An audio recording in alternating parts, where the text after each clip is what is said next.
नमस्कार दोस्तों, मैं विवेक एक बार फिर से अपने YouTube channel stock trading technique पर आपका हार्दिक स्वागत करता हूं। दोस्तों, फ्राइडे में एक हमने बहुत बड़ा वॉलेटाइल सेशन कंप्लीट किया। आप देखिए, जहां खुले वहां से one sided move negative side पर गए। सारा दिन हम तकरीबन ये मान लीजिए 150 से पौने 200 पॉइंट तक हम नीचे गिर गए और एक शार्प रिकवरी जाते जाते हमें देखने को मिली। अब क्योंकि हम मंथली एक्सपायरी के लास्ट ट्रेडिंग सेशंस में पहुंच गए हैं, केवल 4 ट्रेडिंग सेशन जून एक्सपायरी के बचे हैं और आप सभी जानते हैं कि लास्ट के 2 दिन पोजीशनल गेम ही होती है, इंडिकेटर्स काम नहीं करते, तो उस चीज को खास ध्यान रखिएगा। चलिए, 10 स्टॉक्स जिनके ऊपर मैं रोज आपके साथ एक वीडियो शेयर करता हूं, उन्हीं के ऊपर एक बार फिर से बात कर लेते हैं। जैसा कि हिंदुस्तान पेट्रोलियम देख रहे हैं आप चार्ट स्क्रीन के ऊपर, जो मेरी वीडियो को रोज देखते हुए आ रहे हैं उनको पता है कि हमने एक पोजीशन 290 की कॉल बाय करके बना रखी थी और फ्यूचर सेल किया हुआ था। हमने नेगेटिव साइड के लिए ट्रेड लिया था, लेकिन हम ट्रैप हुए और 2 बार इस स्टॉक ने 310 के ऊपर के प्राइसेस लगा दिए।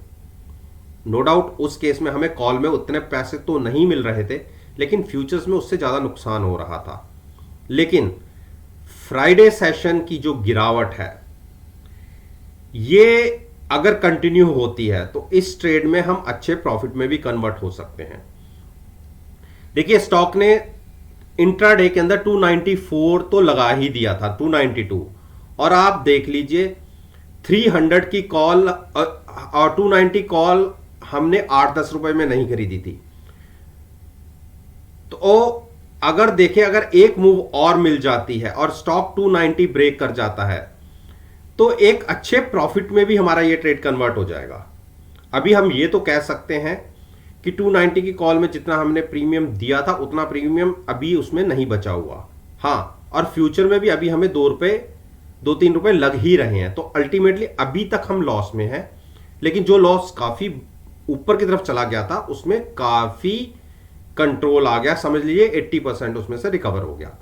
अब 290 ब्रेक होता है तो एक और शार्प फॉल तकरीबन 280 तक का आपको देखने को मिल सकता है, क्योंकि बेरिश क्रॉसओवर कंटिन्यू हो चुका है। तो लॉन्ग की पोजीशन नहीं बनाएंगे हम। जिसको भी मैं आगे के लिए पोजीशन बनाना चाहता हूं उनको कहूंगा कि एक बार वेट करें। अगर गिरावट कंटिन्यू होती है और 280 के आसपास प्राइस आता है तो वहां पर लॉन्ग पोजीशन बनाई जा सकती है, फ्यूचर्स को बाय करके और साथ में पुट को बाय करेंगे, और वो ट्रेड लेंगे हम जब हमें प्राइसेस मिल जाएगा जुलाई एक्सपायरी का।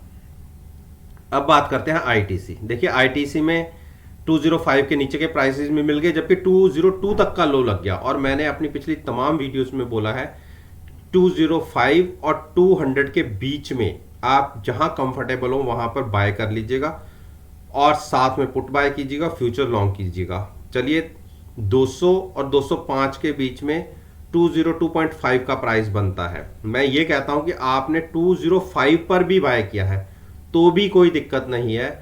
क्लोजिंग हुई है 204.55 की, आपकी पोजीशन हेज है, नीचे साथ में पुट बाय किया, फ्यूचर्स लॉन्ग किया। इसको कैरी करिए। थोड़ा सा स्टॉक ये कंसोलिडेट करेगा, अभी गिरावट दिखा रहा है, कंसोलिडेट करेगा और उसके बाद इसकी अपसाइड की शुरुआत होगी। तो हम शॉर्ट तो इसको नहीं कर रहे हैं, लेकिन डिप पर हमने बाय कर लिया है। हो सकता है कि 1-2 रुपए और नीचे चला जाए, लेकिन अब हमारी पोजीशन बन गई है। अब जिसको नई पोजीशन लेनी है स्टॉक के अंदर वो भी लॉन्ग साइड पर हिले। 205 से नीचे ही है स्टॉक, और इसके अगर नीचे भी खुलता है तो लॉन्ग ही करिए, साथ में फ्यूचर्स को बाय करके पुट को बाय करिए हैजिंग के लिए, और ट्रेड लीजिए जुलाई एक्सपायरी का। हिंडाल्को ने नीचे से, जो आप देखिए, स्टॉक वीक टेरिटरी में ट्रेड कर रहा है और 41 की आरएसआई है। बहुत बड़ी गिरावट ऑलरेडी ये स्टॉक 360 तक के दिखा चुका है और जाते जाते एक शार्प रिकवरी दिखी है। और हमारी पोजीशन तो देखिए 385 से भी लॉन्ग है। 385 के आसपास की पुट बाय करके ने फ्यूचर्स को लॉन्ग किया और वहां से हमें काफी नीचे की तरफ 360 तक के भी टारगेट हमें देखने को मिल गए। लेकिन हमें घबराहट इसलिए नहीं थी क्योंकि हमें पुट में पैसे आ रहे हैं और फ्यूचर में उससे थोड़े से एक्स्ट्रा लग रहे हैं, टोटली नीचे हैज है।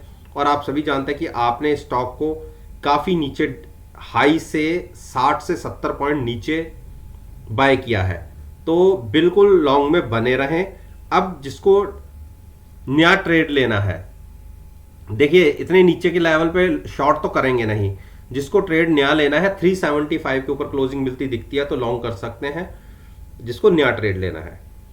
डॉक्टर रेड्डी ने पिछले 4 दिन की गिरावट को कंट्रोल किया है और जो फ्राइडे के सेशन में थे इंट्राडे के अंदर 5235 के आसपास गए, लेकिन वहां से ऊपर ही क्लोजिंग मिली है। और 5300 के आसपास मैंने आपको कहा था कि आप जब यहाँ से थे यहाँ पे किया था, उसके बाद अच्छे प्रॉफिट मिले थे, और उसके बाद मैंने फिर कहा था कि 5300 के आसपास आप स्टॉक आए तो वहाँ पर एट द मनी पुट पर बाय करके फ्यूचर्स को लॉन्ग रखिए। और इंट्राडे में 5300 दिखे भी हमें, और 5300 क्यों 5250 भी दिखा, तो इसका मतलब आपने बाय कर लिया है, फ्यूचर्स साथ में बाय किया है और पुट को बाय किया है, क्योंकि पोजीशन आपकी नीचे हैज है। जरा सी मार्केट के अंदर रिकवरी दिखते ही आपको 5400 के टारगेट इसमें इजीली दिख जाएंगे। तो 100 पॉइंट के लिए ट्रेड लेना अच्छी है। तो बाकी शॉर्ट तो हम नहीं करेंगे, मुझे ये स्टॉक ज़्यादा वीक लगता नहीं है, डिप पर बाइंग करने की ही स्ट्रेटजी रहेगी। जिसको भी ऐड करना है, देखिए SGX निफ्टी थोड़ा सा नेगेटिव साइड पर दिखा रही है, हो सकता है कि ओपनिंग हमारी डाउन साइड पर रहे, उस केस में जितना भी डाउन मिलता है आपको 5200 के आसपास भी मिल जाता है या 5250 के आसपास भी मिल जाता है, तो भी लॉन्ग में ही जाइएगा, शॉर्ट मत कीजिएगा। सिप्ला ने एक अच्छी रिकवरी दिखाई और क्लोजिंग मिली है 9 डेज मूविंग एवरेज के आसपास।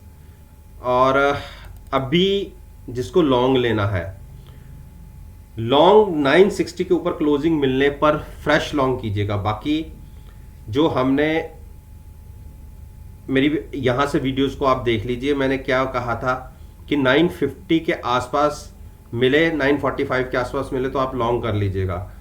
आप देखिए ये 3 दिन की गिरावट में आपको यहाँ पे मिल गया। आज के दिन में ठीक है मूव थोड़ी सी ऊपर आई है, लेकिन इतना कोई बड़ा प्रॉफिट हमें आ नहीं रहा। तो जिसने फ्रेश पोजीशन भी लेनी है वो भी लॉन्ग साइड पे ले, 950 के आसपास फिर से मिल जाए या उससे नीचे मिल जाए तो आप लॉन्ग कर सकते हैं, साथ में पुट बाय कीजिएगा, फ्यूचर्स को लॉन्ग कीजिएगा। भारती ने देखिए हमने यहाँ पर हमें ट्रेड मिला था इस वाली गिरावट में, और आपको मैंने क्या कहा था कि 525 के आसपास मिले तो आप ले लीजिएगा। आप थर्सडे के सेशन को देख लीजिए, वहां पर आपको ट्रेड मिल गया।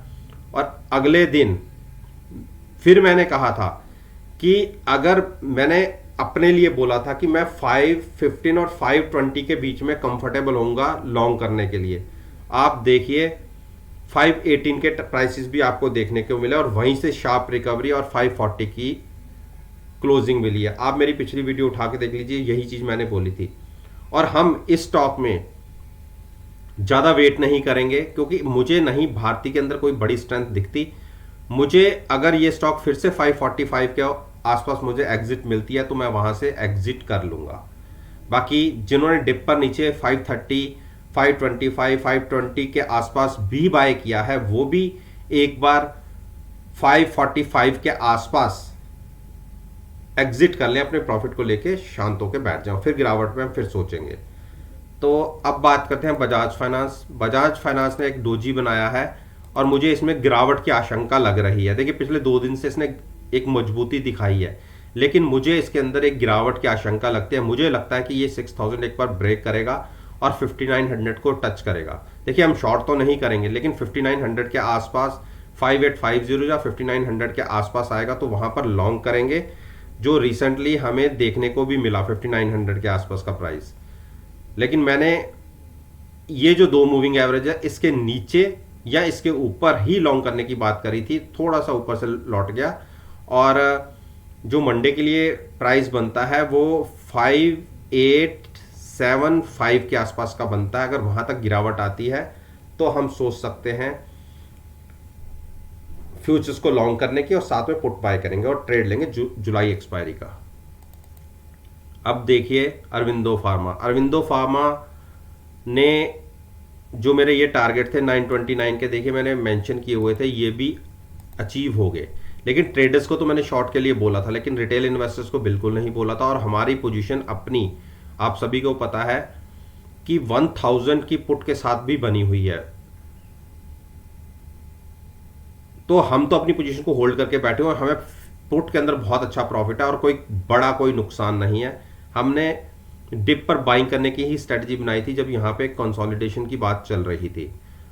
पहली बार इसने 958 को ब्रेक करके नीचे क्लोजिंग दी और इंट्राडे में 929 के भी लो लगा दी, जो मेरा टारगेट था, जो मैंने ट्रेडर्स के लिए बात करी थी कि ट्रेडर्स शॉर्ट कर सकते हैं। उनको 928 के प्राइसेस दिख गए और हमारी पोजीशन, और यहाँ पर भी मैंने पोजीशन बनवाई हुई है 950 के आसपास, 960 के आसपास लॉन्ग करवाया हुआ है, साथ में पुट बाय की हुई है। पुटों में प्रॉफिट है। हाँ, मानता हूँ कि फ्यूचर में उसके साथ लॉस होगा और स्लाइटली हम नुकसान में ही होंगे, लेकिन अनलिमिटेड हमारा कोई नुकसान नहीं होगा, चाहे स्टॉक यहाँ से जीरो हो जाए, क्योंकि हमने पुट के पैसे दिए हुए हैं, वही हमारा मैक्सिमम लॉस है। तो हैजिंग के साथ हमारी पोजीशन है। अब जिसको नई पोजीशन लेनी है थोड़ा सा वेट कर लें, थोड़ा सा गिरावट रुके, थोड़ा कंसोलिडेशन हो और उसके बाद की मूव के साथ हम चलेंगे। अंबुजा ने इंट्राडे में देखिए 335 के लो लगा दिया और मेरा टारगेट ये था, ये 20 डेज मूविंग एवरेज। मैंने आपसे कहा था कि अगर 330 के आसपास प्राइस मिले, 35 और 330 के आसपास, उसके बीच में आप सोच सकते हैं लॉन्ग जाने की। और मेरा ये मानना है कि एक गिरावट और कंटिन्यू हो सकती है। हम 340 ब्रेक करके 330 तक के भी टारगेट देख सकते हैं, और अगर 335 और 330 के बीच में प्राइस आए तो वहां पर आप लॉन्ग कर सकते हैं। फ्यूचर्स को लॉन्ग कीजिए, साथ में पुट को बाय कीजिएगा। हैजिंग के साथ ही ट्रेडिंग रखिए, ट्रेड लीजिएगा ताकि आपको रात को नींद अच्छी आए। तो दोस्तों, ये मैंने निफ्टी इंडेक्स के 10 स्टॉक्स के ऊपर अपना ओपिनियन आपके साथ शेयर किया है, और मेरा ये मानना है कि मेरी इस वीडियो को अगर आप 21 जून के सेशन के साथ एनालाइज करेंगे, यकीन मानिएगा आपको बहुत अच्छे पॉजिटिव रिजल्ट्स देखने को मिलेंगे। पास्ट परफॉर्मेंस एनालाइज करना चाहते हैं, मेरे यूट्यूब चैनल पर आइए, प्लेलिस्ट को देखिए, कोई भी वीडियो को पिक कीजिए, एनएससी के डाटा के साथ एनालाइज कीजिए अगले दिन के, और यकीन मानिए आपको बहुत अच्छे प्रॉफिटेबल रिजल्ट्स देखने को मिलेंगे। वीडियो अच्छी लगे तो लाइक जरूर कीजिएगा, शेयर कीजिए, मेरे यूट्यूब चैनल को सब्सक्राइब करना मत भूलिएगा। इस बात के साथ मैं आपसे विदा लेता हूं और एक नई वीडियो के साथ फिर